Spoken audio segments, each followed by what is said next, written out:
ایک بادشاہ کو جنگل میں سفر کرتے ایک سانپ نے ڈس لیا۔ شاہی طبیب اپنی تمام کوششوں کے باوجود زہر کو جب بادشاہ کے جسم میں پھیلنے سے نہ روک پایا تو زارو قطار رونے لگا۔ اتنے میں ایک درویش سا شخص وہاں آیا۔ بادشاہ کو زہر کے درد سے تڑپتے ہوئے دیکھا تو بادشاہ کی ٹانگ پر جہاں سانپ نے کاٹا تھا تھوک دیا اور بھاگ گیا۔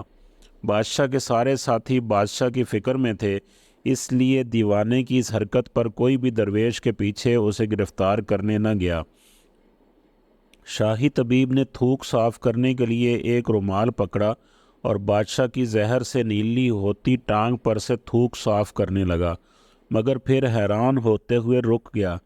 اس نے انگلی سے تھوک کو سانپ کے ڈسے پر اچھی طرح مل دیا، جس سے فوراً ہی زہر کا اثر زائل ہو گیا۔ بادشاہ ہوش میں آئے اور جب انہیں درویش کے تھوک کے قصے کا پتہ چلا تو بادشاہ نے فوراً حکم دیا کہ اس درویش کو فوراً ڈھونڈ کر حاضر کیا جائے۔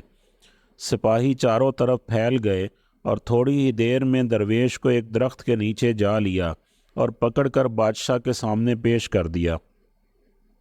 بادشاہ نے ادب سے درویش سے کہا، ہم گناہ گاروں کی آنکھ آپ کو پہچان نہ سکی، جس کے لیے میں معذرت چاہتا ہوں۔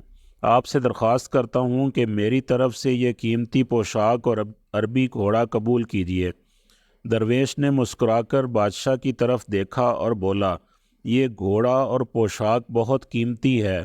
میں یہ پوشاک پہن کر اس گھوڑے کے لیے گھاس کاٹوں گا تو اچھا نہیں لگوں گا۔ بادشاہ نے کہا، آپ فکر نہ کریں، گھوڑے کے ساتھ خدمتگار بھی دیے جائیں گے۔ درویش بولا، اتنی قیمتی پوشاک، قیمتی گھوڑے اور خادموں کے ساتھ میں رہوں گا کہاں؟ اس دفعہ بادشاہ مسکرایا اور بولا، آپ کے لیے ایک عالی شان رہائش گاہ بھی تعمیر کر دی جائے گی۔ درویش نے پوچھا، اتنے مال اور دولت اور خادموں کے ساتھ اس رہائش گاہ میں میں تنہا رہوں گا؟ بادشاہ بولو، حضور، میری بیٹی شہزادی گلنار کی شادی آپ سے کر دی جائے گی۔ درویش بولا، اگر آپ نے میری شادی کی تو پھر میرے بچے بھی ہوں گے؟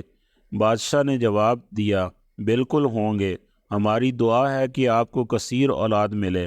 درویش بولا، اگر ان بچوں میں سے کسی بچے کو خدا نہ خواستہ کچھ ہو گیا تو پھر رونا کس کو پڑے گا؟ بادشاہ نے جواب دیا، حضور، اگر خدا نہ خواستہ ایسا ہوا تو رونا تو پھر آپ کو ہی پڑے گا۔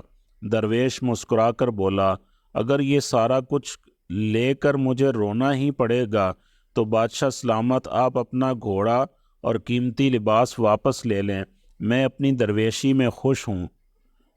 دل اسی سے لگاؤ جس نے دل بنایا ہے، دنیا سے لگاؤ گے تو آنسو ہی ملیں گے۔